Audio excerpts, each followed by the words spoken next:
Ibs Trip hedder sangen. Jeg hedder Ib.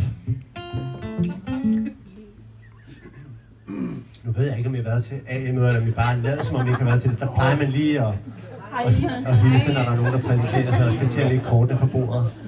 Skal vi ikke lige prøve det? Så føler man sig lidt mere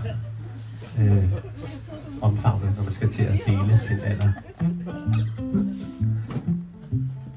Tungest livshemmelighed her. Jeg hedder Ib. Mit liv har været et trip på piller, poppers og amfetamin. Men nu er jeg clean. Jeg har brugt mine cash på hårde stoffer og hash og pulversyl og psilocybin. Men nu er jeg clean.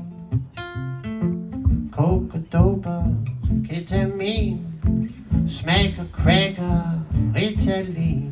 Det er dyrt betalt for et billigt grin. Så nu er jeg clean. Ren i krop og ren i sind. Og tak fordi jeg må dele. Nu tror jeg efterhånden den er sivet ind. At Ib han har prøvet det hele. Yeah, yeah, yeah, yeah, yeah. I må godt være med her, man kan ikke synge forkert på det her sted.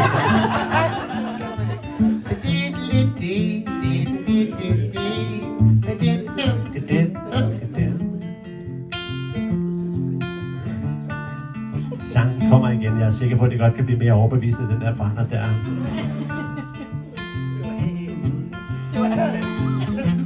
Så nu er det slut med både bajer, streger og sprut og whisky og vodka og vermut og vin.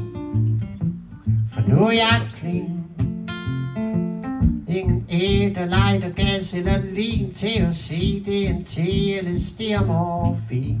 Det takket være min selvdisciplin, at jeg nu er clean.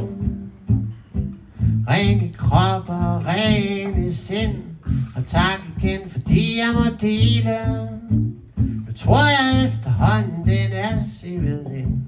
At Ib han har prøvet det hele.